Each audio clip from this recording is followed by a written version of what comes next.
Okay, hello everyone.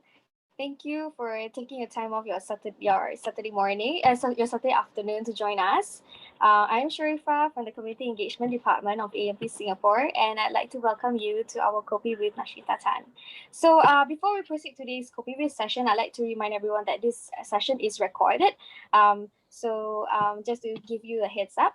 I'd also like to first introduce a little about our organization. AMP Singapore is a registered charity formed in the year 1991.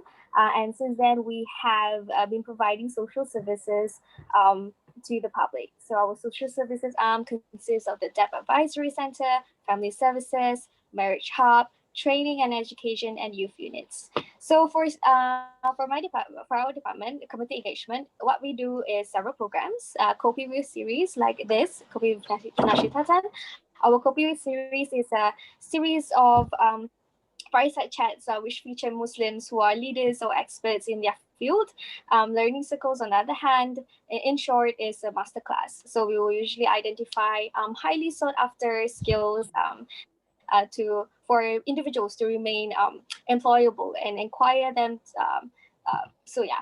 And then also we have our OOTV conference where we will share insights on up and coming trends in the community. So for today, we have our distinguished guest speaker, Nasyitah Tan.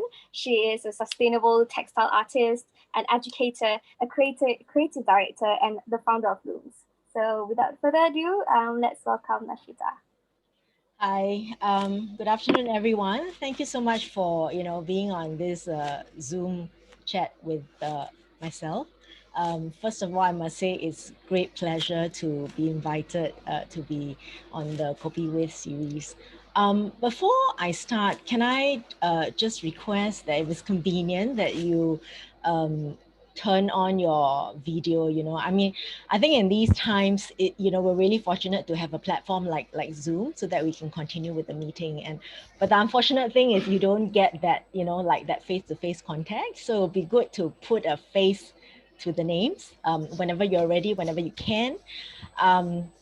Yeah, so thanks for the introduction, Sherry. I'm just going to say a few, things just to put things into context first. So now I'm actually sitting in my um, home studio slash study that I share with my husband and my son.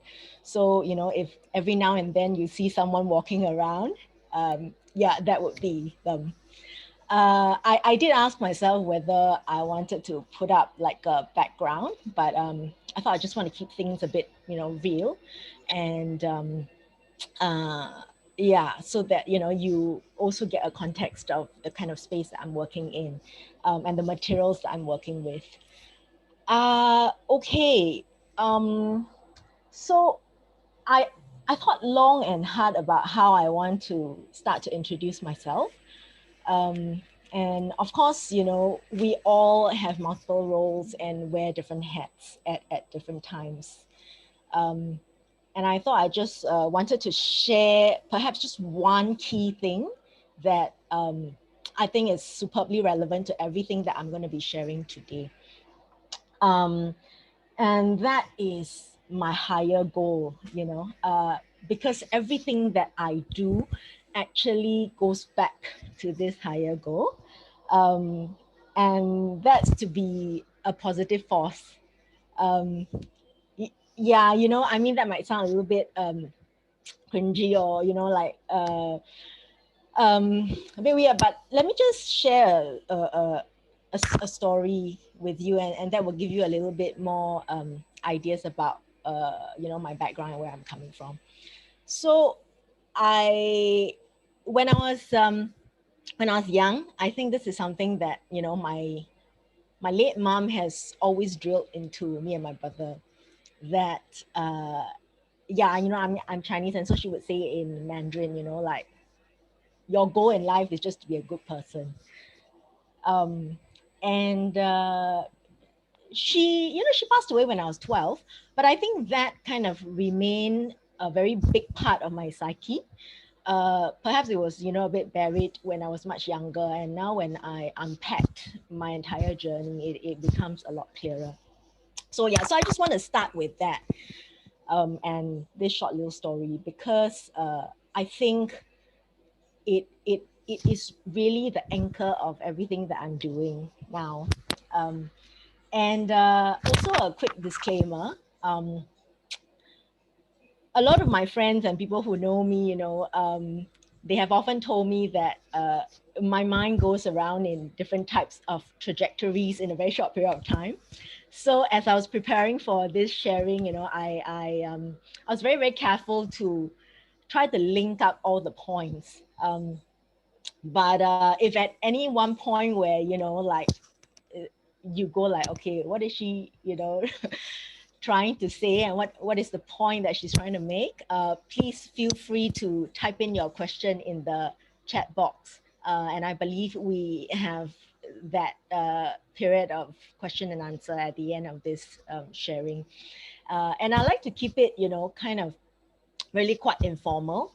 And if there's really a very urgent comment or questions that you want to ask or make as I'm talking, please feel free to, just unmute yourself, stop me and make that comment or ask that question.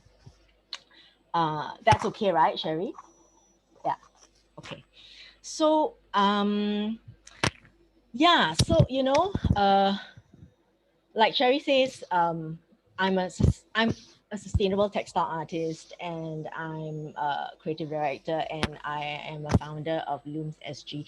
And I think that is the focus of what we're talking about today. So just give a quick sharing about what I do at LOOMS. So our key belief is purpose and dignity is they are fundamental rights. Fundamental human rights. And what we're doing, the bigger picture is, we are looking to build a world where all women and girls uh, can live purposeful and dignified lives. Um, and of course, then it comes down to, what are the kind of resources that we have, and what is my knowledge, what other areas am I passionate about. So yeah, I'm touching on the two key beliefs that I hold very dearly as a person, and so it translates into um, the core beliefs of LOOMS as a company. So one I mentioned just now is dignity as a basic human right, and the other core belief that I have is the act of creation and the appreciation of art is fundamental to a person's sense of self in a very holistic way. And I think very often that has been ignored. Um, and that's really the headline of today's sharing session: uplifting women through artistry, right? So just very quickly to give a visual image to exactly what we do. So I'm a sustainable textile artist. So I work with materials which otherwise would be considered as waste and recreate them into these textile panels. And I don't know whether you can see the texture. This is waterproof because we fuse our artwork with bubble wrap. So this is what I teach our team of stay-at-home mothers to create. Because, and there is so much joy and happiness in creating the artwork. And this is the creation of beautiful items that I'm talking about, and appreciation of it at the same time. But we're also very pragmatic because, we're a company, we're a social enterprise. And at the end of the day, we have to make sure that we're sustainable. So what do we do with the fabric that we create? On my back, you can actually see some of the products that we've made. They're a bit small, but I've brought some closer for your viewing. So this is also the same material, but a totally different design. Because of the way we create the fabric, every single piece is a unique piece, and every single piece is a work of art, right? That's how we see it. So this is actually like a bag, you know, and this is of course our label, right? So it started out as a piece of fabric looking like this, and this one has got some finishing already, and you would be able to see that there are actually lines on this, and these lines are actually part of the design of our product, which folds into a bag. So these are all the different elements that we work into our sustainable design and our sustainable products. And it is supposed to open up from a bag into a mat. So, you know, if you lay it out, it functions, it has a second function. So, yeah, you know, there's so much I can say about sustainability and design and, you know, being circular and all that kind of thing. But I really want to still stay on track about how artistry um, is a key element in the self-empowerment of the women who work with us. Um, so yeah, so if you have any questions about, you know, like how we make our textiles and, you know, our products and sustainability, you know, we can always chat about that a bit later. So yeah, uh, and how doing this art actually uplifts the ladies that we're working with, right? To put this into you know, context, I would like to share some stories of, you know, the women that I have met in our journey of running Looms. And these are also reasons why, you know, I've carried on doing whatever I'm doing, even though my personal background is not in business. I'm art and theatre trained, so I'm very much into the creative aspect of coming up with the product, you know, like in terms of marketing and so on and so forth. But you know, like there are so many stories and so many moments that really hit me and hit the rest of the people who are working together on the company, on the business at various point in time. And you know, and one story that really struck me was there's a young mother. Uh, she has three young children, ranging from uh, 8 months to I think 4 years old. And she's an extremely fast learner. I think she was referred to us by Mendaki. Um, and she came for the first two sessions. Um, it was very clear she has no experience in crafting and sewing, but she displayed, you know, a very keen attitude to learn, and it looked like she had aptitude as well, you know, because she picked things up very quickly. And so I was chatting with her, you know, and she was sharing the story of how when she was young, uh, she was a really good student. You know, she was scoring top marks, and she was in the first three positions in her, you know, class and in primary school. And then so I asked her, so, you know,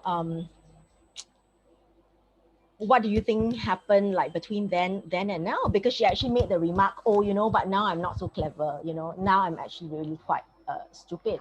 And that really struck me.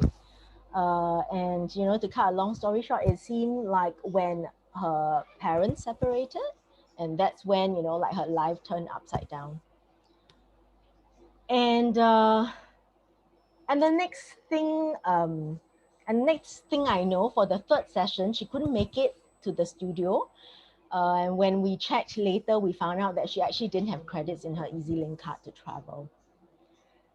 And eventually she fell off the program because we actually, you know, back about 3-4 years ago, we actually ran a regular training program that lasts for 6 sessions, 6 weeks. And so she fell off our program. So, and that really struck me. Two things really struck me. Number one, what would have happened if, you know, she had a different kind of story growing up, whether or not, her parents got separated, if she had that person in her life when she was much younger who could kind of hold her hand in a different way, um, what her life would have been. And then the other question that I had also was, if she had the, I mean, if her life had taken a different direction, um, you could imagine that her three children's life would be quite different, because she was also sharing story of how, like her challenges with childcare, her challenges with, raising her kids and so on and so forth. And then it brought me back to remembering about the impact that my mom had on me, even though, I was really young when she passed away, and I still remembered until today, like that key lesson that she drilled into my brain, um, about, being a useful person, about applying yourself in uh, useful ways. And I thought that, it is so, so, so important that uh, we reach out to mothers. And there's so much research also done, but it remains just a data and, like a research point until I experience it for myself. That it's crucial that we offer support and assistance to mothers who in turn have great impact on her immediate family and even her community, people whom she is in touch with. Uh, and so for me, it delivered a very, very deep lesson, you know, um, and reinforce the urgency and the need of whatever we're doing. Um, yeah, especially when it gets very, very difficult, when we're trying to balance the the numbers as a social enterprise and the social impact that we're creating. And so that's one story that kind of really saddened me for a very, very, very long time, But there's also stories of positive impact that our work, um, has saw bore fruit. So there is this other lady who came to us really by accident, and she's a single mom, recently separated from, her husband who, um, yeah, so just going through a very, very bad patch. And the first story that she shared was, like up to the day that she came into our studio, she was literally most of the time lying on the floor, not able to do anything because she was struggling with depression. Um, she couldn't, deal with whatever that was going on in her life. And she somehow had picked up sewing, but she wanted to improve her skills. And that's how she found us. And of course, whatever we said our mission was, which is to provide a purposeful life. I mean, which is to create necessary conditions for a purposeful and dignified life. And so she came to us and, she started to create some of the works that we do, like this type of textile, um, things like this, when you work with colors. And through this very active, through this act of creation, right? I think it's very life affirming, that you are able to work with really materials that people don't give a second look at, people don't think of, people throw away. And there's so much talk about how we are just creating so much waste and causing a lot of problems for the environment and for the human community at the same time. And so I think that became her process of healing. And she started from someone lying down on the floor of her flat to 1 year later, standing tall and telling us that, look, she's ready for another job and she's going to move on. And I think that had always been what we wanted, um, for the women to gain that self-confidence, that sense of self, to be able to say that, okay, you know, I know this is not what I want. I have done my healing. I'm ready to move on. And so now she's working at another company, you know, like a 3-day work week, office job. And you know, she's learning to negotiate for herself. She is asserting her value as a person. Um, and I think that that is utterly important, you know. And I think as I share this story, right, I meant to keep this like a bit further down, but I just wanted to also get us thinking about our definition of success. I think it's not about oh, you know, whether it's the right thing to want to be successful or not. I think it's human nature, you know, to want to have a sense of satisfaction. I think the issue is, especially also when it comes to stay-at-home moms, right? Our definition of success is so narrow.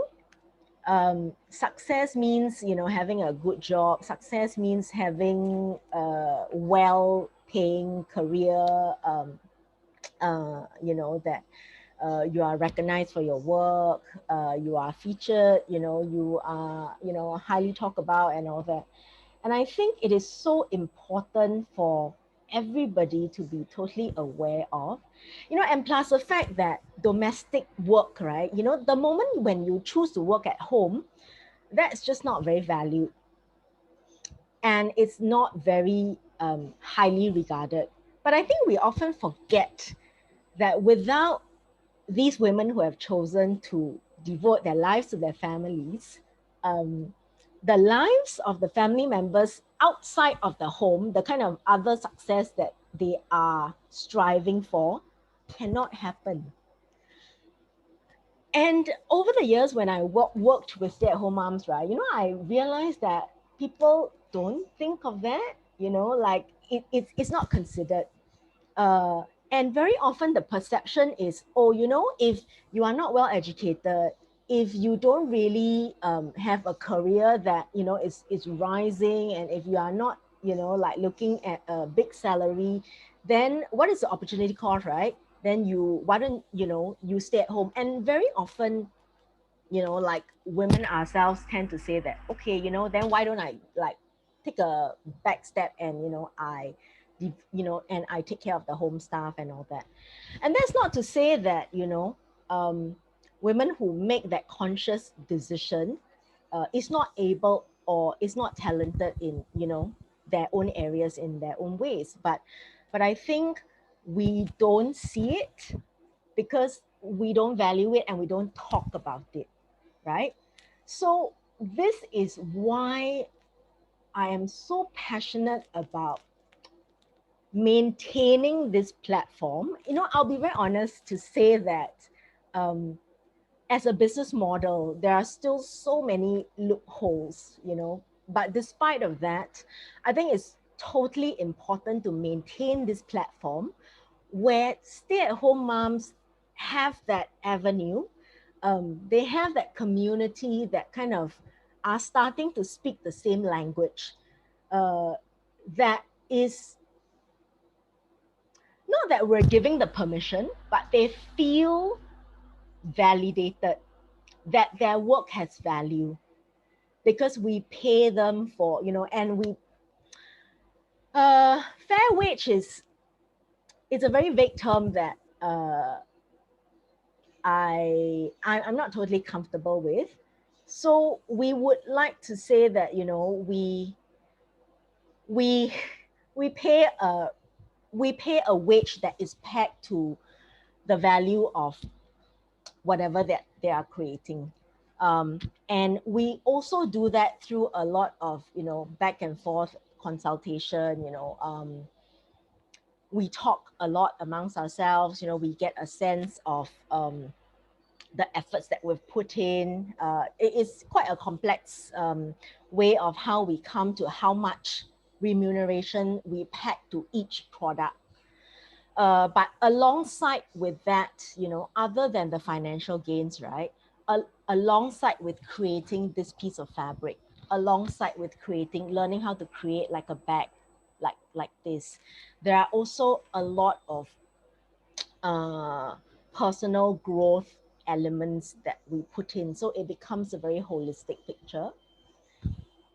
uh, and because it is so important for stay-at-home moms to have this kind of space to come to negotiate their sense of self, you know, to kind of work on their sense of self, to work on personal growth, and at the same time be able to um, continue to be committed to their families, right? Um, because that's something that they have decided for themselves. But it does not mean that, you know, they have no right to assert what they are passionate about, to grow in the areas that they want to grow in. So yeah, so I think these are some of the reasons why, you know, I am insistent on the work that we do. And given how we're running now, we have a very, very small team. We have a team of 3 uh, core production stay-at-home moms. We meet on a monthly basis at Design Orchard. Um, the Maker Studio at Design Orchard is actually our base, and they are very, very welcoming of us, of, you know, the ladies going in there to work. And this is invaluable support to me, you know, which I'm sure, you know, space and machinery is a huge constraint.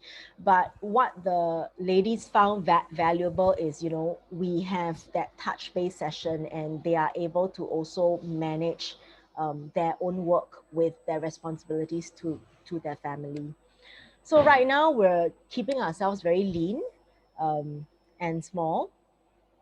And I have onboarded another stay-at-home mom who is passionate about, you know, working in the digital space. So she looks at logistics for us, fulfillment of orders. In the past, we used to work on business to business deals, you know, so corporate companies would come to us and they would commission name card holders or some other corporate gifts that have a very unique slant, you know, given the material that we create.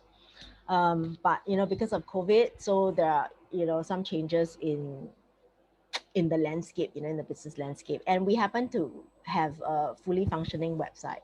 And so now we actually, you know, if you Google looms.sg, you will see our website. We actually have started to reach out to consumers. We're doing e-commerce sales basically.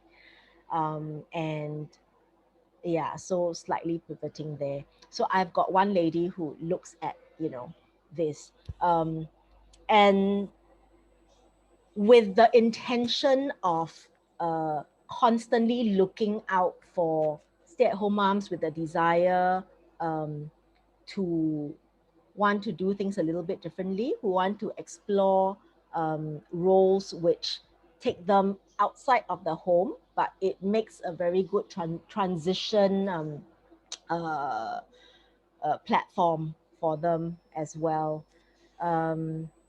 Yeah, so this is, you know, where we're at currently. And I think uh, I I see Looms as my life work basically. Um, and I think I also take today's session to make a strong appeal that, you know, if whatever I have shared resonates with any one of you, or actually I was thinking of making the request, if any one of you are from other organizations, that if you could just rename your Zoom, you know, your Zoom name to include your organization, or, you know, you can share with me like later on, especially if, you know, you see potential for collaboration. because I think this is where the future is heading. Individually, we have limited resources. You know, I'm working with whatever resources that we have, um, whether in the running of the business and, you know, in the creation of our products. Yeah. And and I think there would be some of you out there, or, you know, you would know other people with um, resources that can be shared to expand the social impact that we're all hoping to achieve. So currently, I am working with stay-at-home moms, but looking ahead, I think we cannot deny that the younger we catch our girls, the better position we are in to um, influence them positively. Because, you know, if we think about building habits, it really starts from a very young age. And we're doing whatever we can for our stay-at-home moms, you know. But I mean, I'm I'm 46 years old, and I've some habits which, you know, when I look at them, I'm not too happy about. But we all know how difficult it is to make a lasting behavioral change, you know, like a habit change. It's tough. It's really, really tough. So projecting ahead, you know, I'm also seeing that it is superbly crucial for us to reach out to our girls. And I've started, you know, trying to engage women's organizations. Last year, I had the good fortune to go into the Patafis home of the girls, and, you know, and I did a craft session with them. And you know, and again, you can see that when people engage in the act of creation, you kind of forget about um, the kind of troubles that, you know, you are in, or, you know, like the realities, or the realities that people tell you that you're in, or you believe that you're in, and you don't see other possibilities, you know. And I think it's important for every individual to have these type of creative outlets where instead of um, instead of having your head surrounded by what you know of, you know, and what you're constantly seeing, the stories that you hear, um, you know, I think it's superbly important for them to have opportunities to experience um, things outside of what they're used to. And I think when you create, right, when when we start to create, you know, it's like you can actually do something that is beautiful. And of course, beauty is subjective, yeah. But I think you only totally invest yourself in creating that something because you truly believe that is beautiful. And you will think that is beautiful until someone comes along and tell you, no, actually it's not beautiful.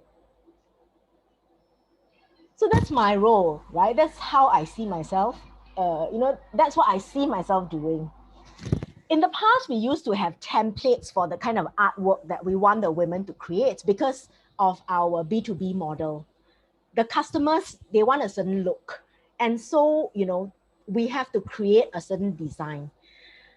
And for a very long time, that was what I was struggling with, right? So if we really say we want art to uplift women, that being an opportunity for that individual to create whatever she wants that her heart desires.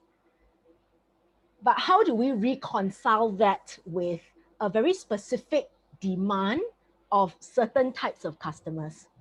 So I think COVID has actually helped us in a way.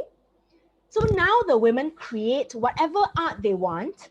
I don't have examples of that because it's with them. They create whatever artwork they want, and my role is to create products, beautiful products that their artwork can be made into.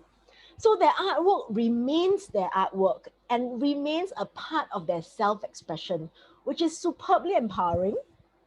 And I'm not the one who empowers them. they are the one who perform that self-empowering and self-validating act by creating a piece of artwork that they like. But my job is to then, how do we translate that into something that is of value to somebody else? Because when somebody else value your work, your self-value also goes up, you know? So, yeah.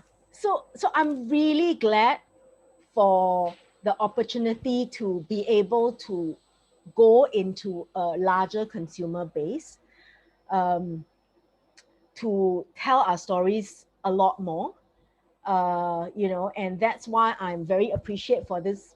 I'm very appreciative of this platform, because, you know, any opportunity that we're able to share what we do at LOOMS, um, is really good marketing for the women, and good marketing um, for the kind of products that we do. Because at the end of the day, you know, if the women are able to come up with um, products A to Z, right? But if there is no audience for them, then essentially, you know, we're kind of only halfway there. So, yeah, so at this point, I'm doing a shameless marketing plug. Please tell everybody about, you know, LOOMS. We have our Instagram, we've got Facebook, we've got our website. Yeah, so now we, you know, really need consumers to vote with their dollars and cents as well, you know. And if you are listening to me now, you know, if you happen to go onto our website, you see what we do, you know, and if you think that there's something else that we can do better, I'm more than happy to connect, you know, and to chat more, because I think it's not an ego thing.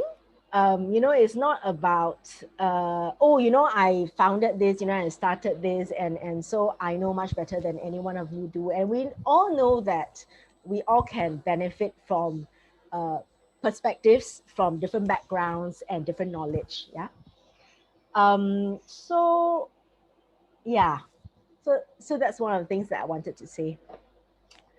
And I think one last point that I really wanted to share was, you know, it's been 6 years since I have gotten onto the LOOMS journey. And I think the person who benefited the most must be myself. Because the learning curve had been amazing. And I think one of the biggest lessons that I have acquired is that, you know, of all the human vices, right? I think the most scary vice, or we can call it vice, is is our is the human instinct to judge, you know, and we don't even realize very often when we are making that judgment that we are judging. I mean, I'm talking about myself, right? You know, like sometimes you find yourself thinking a certain way. And I'll give you a very concrete example um, of what I had experienced earlier on in my journey. But so very early on in my LOOMS journey, we were trying to work with specific groups of women from certain organizations that cater to single moms, stay-at-home moms, moms who are very, very resource challenged. Let me just put it that way. And at some point in time, right, I found myself asking the question, why am I working so hard when they don't seem to want to help themselves? And I think I was fortunate enough to have the space to step back. You know, because I was also reading books by Professor Teo Yan, and This Is What Inequality Looks Like, in my earlier years. And another professor called Donna Hicks, who wrote about dignity. And And then I thought, whoa, wait, hang on. So I'm coming from my own personal bias and lens as someone who is living my life with the kind of resources that I have. And I'm making that judgment about this other woman who does not want to help herself as much as I want to help her. And I think it's a huge wake-up call for me that very often what we see is not what is really going on. And I will never know the kind of lives that the women that I'm working with, I will never know the kind of lives that each of you, are living. I mean, we all have our own context and we all have our own backgrounds. And I think since then, it has really changed my approach to my work. I think it's crucial to get to know every single person. But that also means that, because now I'm very lean and I'm the only person working on LOOMS. I have a co-founder, but because of personal constraints and she's had to go on to a full-time job. And so basically, I'm kind of like the only person who's working on LOOMS. And because I'm the only person, right? And because I realize that it takes a very, very personalized approach if I want to go deep in the impact that we create in every single woman, that it's quite difficult to go wide. We used to have the model where, okay, we need to train 6 women every quarter. And in 1 year, so it's a numbers game. And in 1 year, we can train 24. And the whole idea is after we train these 6 women, right, we should be able to find half of them to be able to train another batch of women. And that's how we double our impact. And in my 3rd year, I realized that's crazy. That's just not possible. Because of our crazy targets, right, we're actually forcing women who needed more time, for whom that's not what they want for themselves. And so, yeah, so when I realized that, that's when I took a step back and I said, we're not going to play a numbers game anymore. So instead of going broad, I think we want to go deep. And when we go deep, right, it's a lot more longitudinal, because whatever impact that you want to measure takes time. Yeah. So really my biggest lesson is, I think very often when we want to offer aid, and I don't even like the idea of offering aid because it puts us in like the balance, there's no balance in terms of, if we think about it in the terms of power play. When someone is offering aid, you are in a better position with more resources to offer to someone who is in a compromised position. But if what I understand of dignity is correct, right, nobody will want to be in this position.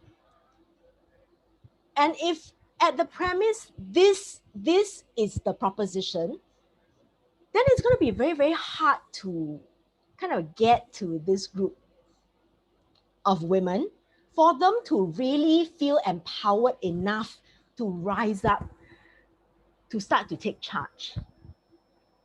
And so this is still the space that I'm constantly working in.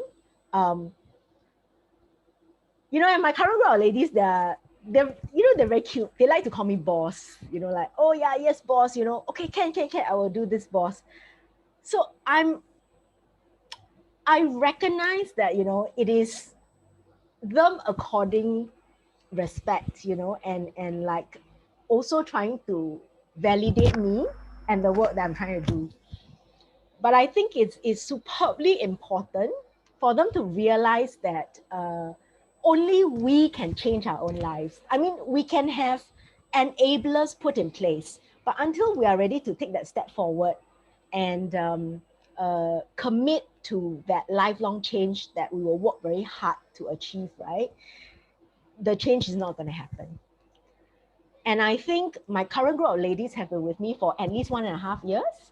Um, and I'm very happy to share that, we're actually like setting targets, like setting goals. So we talk about setting SMART goals and all that. And I get them to, like work as a community, to talk amongst themselves, to encourage each other to reach their goals and stuff like that. So far, all these things are happening in not a very organized, but more an organic manner. And I think I recognize that, to grow, right? I used to think that within 2 years, 3 years, you should be able to have very clear, measurable impact, as well as the business numbers to show for, in terms of your profits. And I'm in my 6th year of running LOOMS, and I feel like, oh my God, we've just started. And it's going to be a long journey, but I think I recognize that if we want to continue to stay relevant, there needs to be structure and organization in the way that we're doing things. So, just to also share the vision ahead is to really get a lot more organized and a lot more structured, so that really we can systematically build the impact that we look to create. But it's definitely, I mean, I've come to admit that, I'll probably be working on this until all the way to the end. Yeah. I mean, this is my personal commitment to what I do. Yeah, I think I kind of have shared everything that I wanted to share. And I think it's quite timely. We've got probably about half an hour left. I don't see any questions on the chat, which means we can have a conversation now. So Sherry, I'll hand it over to you. Yeah, okay. Actually, I received like a couple of like Okay, DMs. Okay, great. so one of them is, what are Loom's plans within the next 5 years with the pandemic in sight? Yeah, okay. So I think I've kind of answered a little bit of that question. I think right now it's superbly uncertain. Um, I started from zero as an educator, and I think after 6 years, I've learned, like quite a few things about running a business. And as a person, I am risk adverse, and I think I cannot afford to, just jump into things and make rash decisions when I'm running a social enterprise, and when I'm looking at and when I'm looking at bringing the women I'm working with along with me. So I'm going to be very cautious. For the next year, I'm going to maintain status quo. We're going to continue doing whatever we're doing, working with the core team of women who are working on production, and working with the new stay-at-home mom who is superbly passionate and motivated about going onto a digital platform, like posting on social media and like doing slides. And, very soon she's going to be taking over the accounts on QuickBooks and all that. So my aim is to maintain status quo, continue looking for women who are ready to make that leap between a complete home space into a home / workplace kind of space, so that in between platform. And the more women I can find who are ready to do that, the more of what I am doing I can pass on. And I think we learn through doing. When they come on board and they learn through doing in a very safe platform, this is what I want to do. And I want to continue running our web store. I want to continue raising awareness about LOOMS with the general public.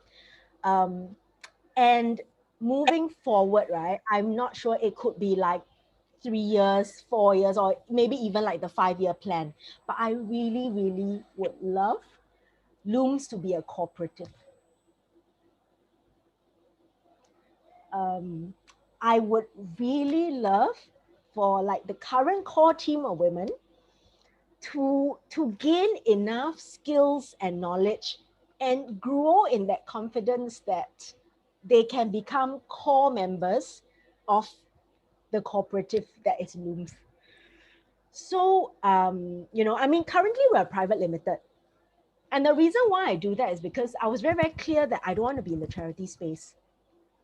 I think there's a crutch mentality. I mean, I think there's a space for every type of organization because there are individuals with different needs. And it's very, very clear that I was not able to help that single mom with no credit in her EasyLink card. I mean, as an individual, I really wanted to just give her the money and, look, just take it so that you can carry on with your life. But as a business owner, right, I can't do that. So I definitely see a space, for different types of organizations that operate in different ways. But I think for the women that I want to work with, right, I want them to see that whatever they're doing, it's not charity, like people don't see you as worse off. That's why people give you something. People see you as having a very relevant skill set. That's why you're with us. There are a lot of women that have fall off because of the nature of the products that we create, right? I've always emphasized on superbly high quality. um, a, a lot of them are just not ready to take on that kind of responsibility or take on that commitment to grow in their skill set. But eventually, yeah, so the long-term plan is to become a cooperative. But in the intermediary, right? So this first year is really to stabilize in the age of COVID because things have changed so much and I cannot depend on my old business model. So I've kind of really redone the business model into a B2C more than a B2B one. We need that to stabilize. And then I need to have the business become a very sustainable one, self-sustaining one, so that when we reach the stage that we're able to become a cooperative, it will be a success. I cannot afford to leave things up to chance and just let it develop on its own. So that is my challenge, bridging where we are now to what I would like to see us as, with the women really stepping forward and taking charge and having the power to make decisions instead of them calling me the boss. Yeah, but my personal challenge, I mean, I was a private chat. So I actually have taken on another role. So as in like a full-time role. So that is going to be a challenge as well, to manage, and create that kind of balance. But yeah, I mean, I'm just doing what I need to do. So yeah. The Okay, next so another question. question is, how usually, okay, running a business is already difficult enough, and to manage people is also a different question. So, how was it searching for a team that has the same value as you personally and your business mission and vision? You know, like I shared just now, um, this is the team. I'm superbly lean. I've got a very good support system of people who believe in the same cause and who support in various ways, um, informally. So I've got a very good comms advisor, and I've got good business advisor with relevant intel that I mean you ask the right questions and you get the answer. But in terms of building an actual team working on this, um, that remains a challenge. Yeah. So yeah. So if anybody is, like feels strongly about whatever I've shared, and if you think you want to contribute, let's talk. Okay, moving on. Anyone else who has any other questions? I have a question.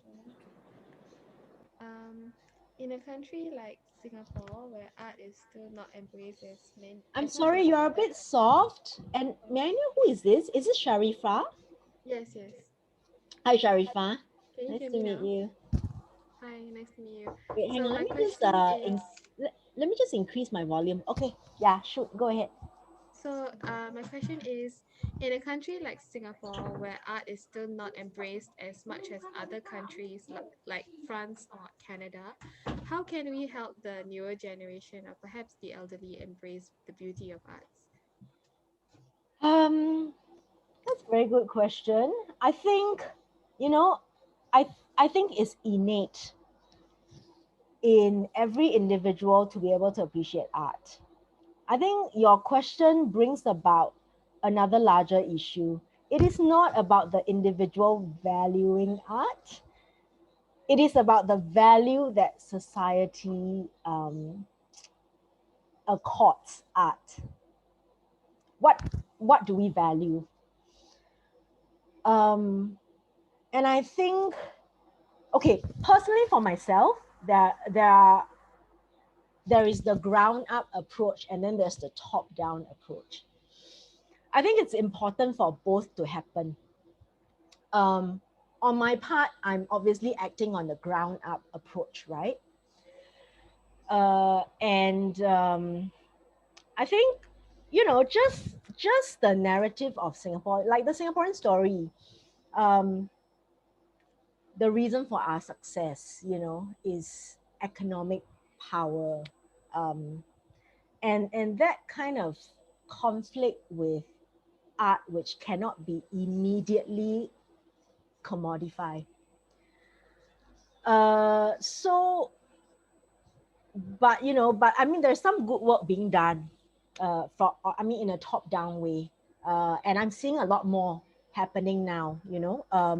Like design. What is the organization? It's not Design Singapore. It's a Design Council. They are opening up programs that encourage research to be done in this area. Um, there are definitely avenues. If one look hard enough, we can find. I think for now, that's what we are working with. And that's what we need to just take and push further. So now, definitely, what is a lot more doable, right? Sharifa, are you an art student? Yes, I am. You're at NAFA, LaSalle, or some other I'm not. art institution? I'm actually under social arts, so I learn more about humanitarian and stuff like that. Ah, okay, okay. So I think, like basically, I mean, on our part as individuals, it's like the question is, what can we do to constantly push the envelope? You push and push and push and push and push and push. And if we push long enough, the envelope's got to open. And I think the world is moving in, like a certain direction that and has more and more individuals calling for uh, a different kind of story to be told. We have got different communities valuing art and the creation of art, and so on and so forth. So I would say, whenever you have an opportunity to talk about the relevance of art, whenever you have an opportunity to partake in a project, whenever you have an opportunity to advocate for the importance of art, do it. We just have to go out there and grab the opportunities. They are not going to come to us. Yeah. You just have to believe in what you are passionate about and what you value. And you just have to make enough noise or find enough people to make that noise with you so that people have no choice but to sit up and take notice. Yeah. And even if not enough people sit up and take notice, right? I think the least we can do is to control whatever that is within our realm of influence. Because if we give that up, right, then we really have nothing. Yeah. So if you have any art projects in mind, you know, or if you want to discuss anything, Sharifah, I mean, I invite you to get in touch, and then, you know, I'm more than happy to like chat or to work on something together. Thanks for the question. Okay, so I received another DM also. Are there any plans that Loom would like to go into the high fashion industry for a self-sustained label?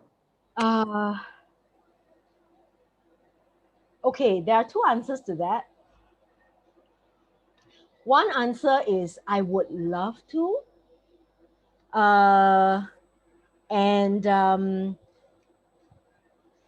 then, you know, and it's very, I mean, and I'm very human, and I've got this like naggy voice at the back of my head that says, oh yeah, but you know, there's so many constraints, you know, you need resources and so on and so forth and all that kind of thing. But yeah, but you know, I'm glad whoever asked that question. May I know who asked that question?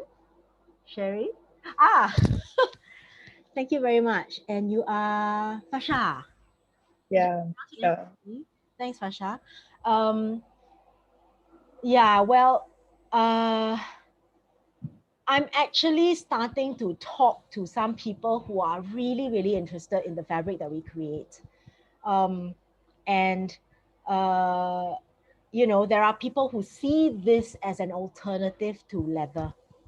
Because, you know, if you look at it, if you feel it, it has a leathery kind of feel and touch to it. But even better than leather, you can create, you know, like textures and design and artwork on it. And I think the people I had been talking to previously couldn't see the possibilities because, you know, just given our climate and our market, it is not an immediately relevant textile. But I think, yes, there is definitely, we have started to talk about the potential of this, of marketing this material to makers of high fashion products and all that. But, you know, and you're totally right, it has to be high fashion because of the price point of whatever that goes into creating this piece of work. Yeah. Yeah, so I mean, if you have ideas, again, you know, please drop me a note. Let's carry on with the conversation. I mean, I would love to hear from you separately. Thanks.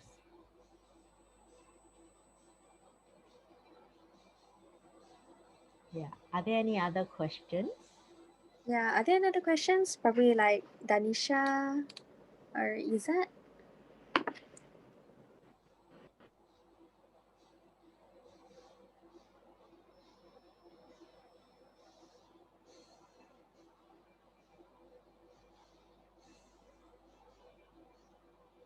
Can I okay, since nobody has questions, then and of course, I would love for everybody to answer this question. I just want to get a sense of where you're from and why did you sign up for this Zoom session with me? What are you hoping to find out? So I've got three questions. Where you're from, why did you sign up for this? And what are you hoping to get out of this session? And did I answer whatever you wanted to know?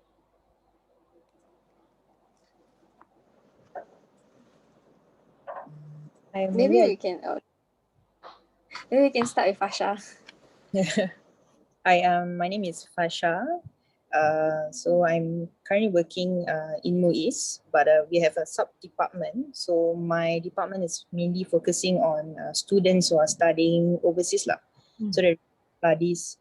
And okay, the reason why I joined this session because I do saw you on television, I think on one of those this young lady, she was doing some environmental kind of promotion thing, Yep. and I was inspired to actually to find out more on how you actually have the courage to empower women through the idea of the doing a fabric kind of a creation.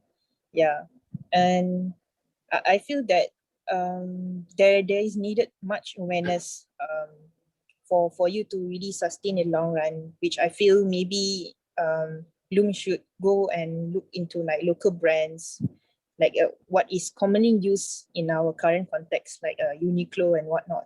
So that aside from just promoting the product, there should be a story so that many people out there are aware that there are women who requires help actually internally. And I do resonate with you because my late mother, she was a kind of loss when she got into divorce, and I do really feel that she tried her best to really find different outlet to really keep her time occupied. So one of it was PPIS lah.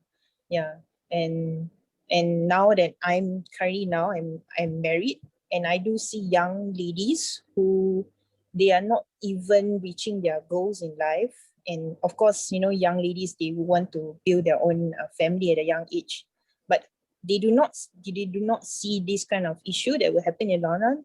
So perhaps also Loom can also look into helping young ladies who are going to start a family as well. Yeah, I know that there are a lot of people who are really keen into starting their own business, but aside from that, self-care and emotional care is all important also. Yeah. You're right. Thank you so much. Thanks, Sasha.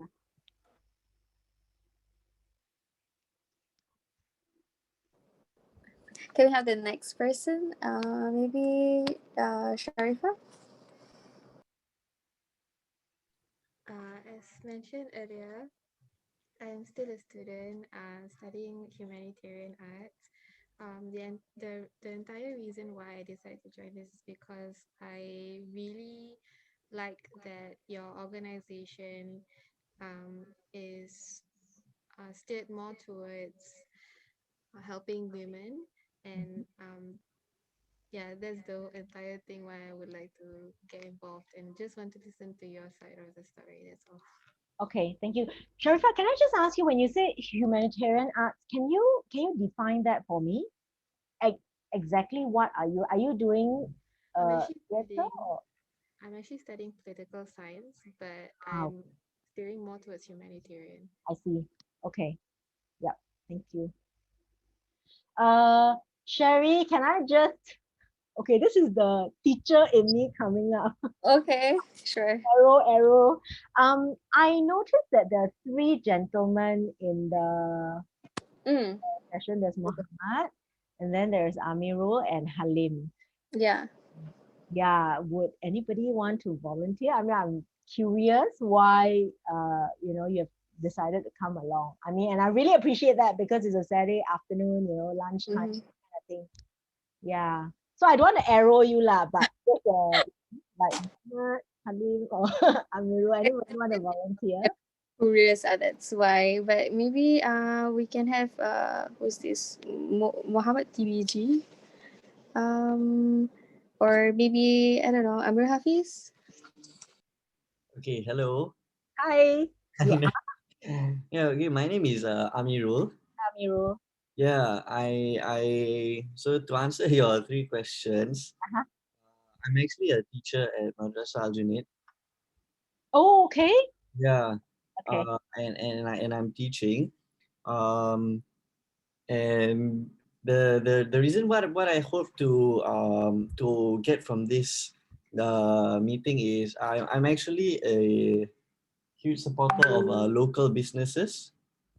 Thank you very much. Support of local businesses because I think I think it's very good because as a teacher, what I do is I teach conventional and systemic education, right? Which the Singapore's education system has already implemented for everyone. So sometimes I resonate with your point just now, which you mentioned, right? Sometimes when we teach we want the students to understand, because we are sharing our values, what we are sharing our knowledge, and if they value that knowledge, then we feel valued as well, right? But being in the education system has taught me that sometimes not everyone will fit into the mold, right? Sometimes, yeah, not everyone will fit into the mold. And yeah, so which is why I understand why some people decide to pursue the arts. They decide to pursue things that are not conventionally seen as the orthodox lah, right? Yeah. So and most of the times, these are things which has been taught to us by our parents, right? They tell us, okay, it's either you be a doctor, lawyer, engineer, or a disappointment. Yeah. So but yeah, which is why I support local businesses and alternative viewpoints. So just today, my purpose for joining is to just to try and just hear a different perspective. Yeah. And I quite like your sharing. It's been very insightful. Yeah. Thank you. Yeah. Yeah. Thank you. If I may just be a bit more greedy, if I could just ask that, if you could share about looms with maybe, one or two other people. Okay, sure. Yes. So Yeah. Yeah, I can spread it to my students, yeah, or my great. fellow colleagues. Yeah, Yeah. yeah. I think my nephew is in your school. Really? Yeah. What is your nephew's name? Okay. I think I got Muhammad Naufal. Which secondary is he in? Sec sec two. Sec 2. Okay. Yeah, because I think I might teach, but I don't think from the classes that I teach his, I don't recall any. Yeah, no worries, no worries. Yeah. But I'll keep a lookout. Sure, sure. Yeah. Thank you so much for coming along. We really appreciate it. Thanks. No worries. Yeah, yeah. So are there any others like who are willing to introduce yourselves? Maybe let's see. Okay, I can go next if you want. Okay. Hey. Hi. Yeah. Okay. Basically, I have a few couple of businesses under my belt. But recently I started my own social enterprise also. Yeah. Your Help Singapore. Okay. Oh, and that's YHSG because I was Yeah. Okay, I can put it inside. Let me just type it out.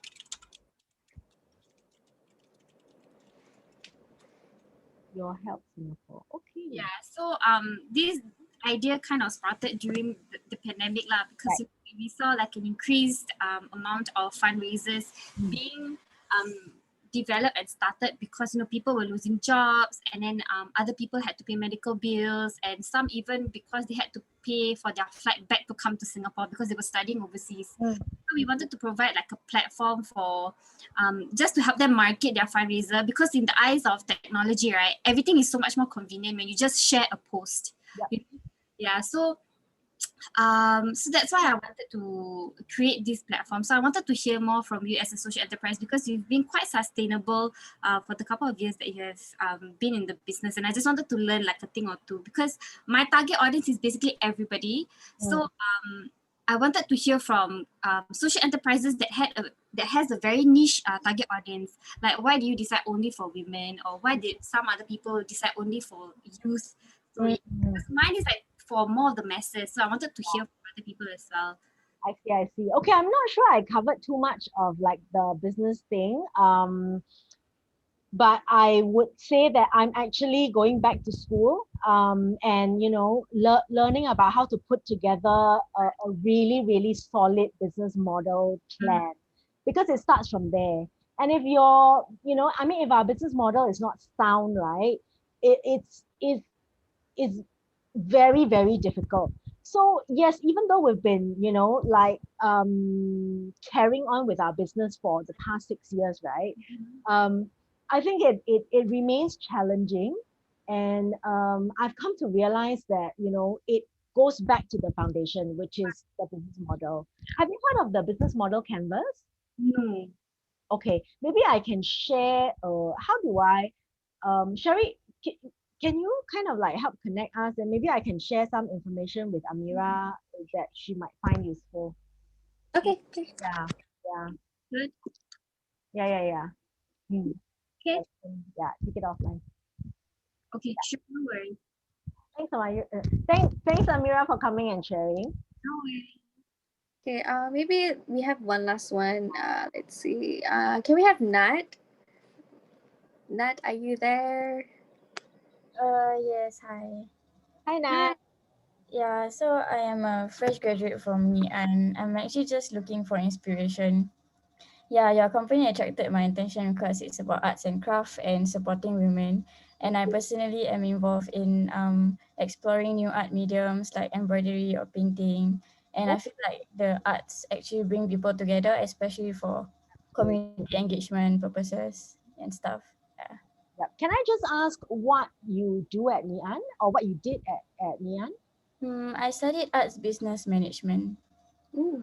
Oh, okay.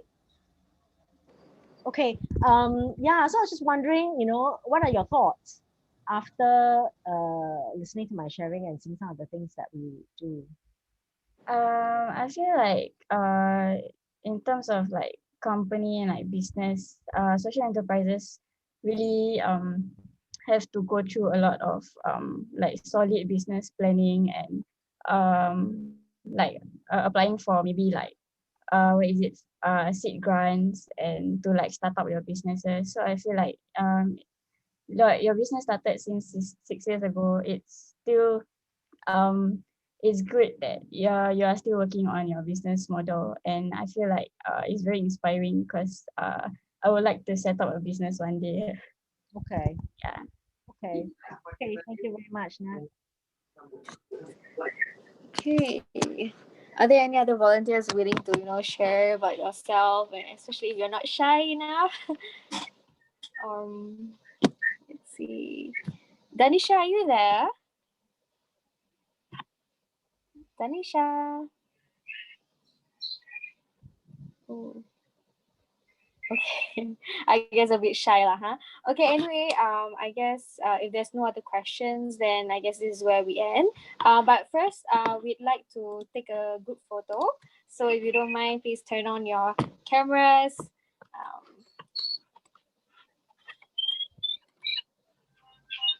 I'll give you like 10 more seconds.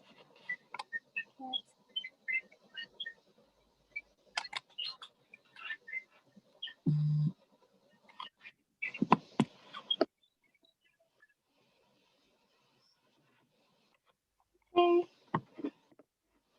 Yeah, I guess we will do like this. Hold on. This room is not light. All right. Okay. So everyone smile. Okay. I guess that's it. Yeah. Thank you for coming for today's session. Truly, I hope that this really benefits all of you, and all of your questions have been answered. If you have any other questions, please do not be shy, and do not hesitate yourself and approach Miss Nasyitah herself. Yeah. Yep. Thank you. Thank you, everyone. Okay, I guess that's it. Enjoy the rest of your Saturday. Thank you. Okay.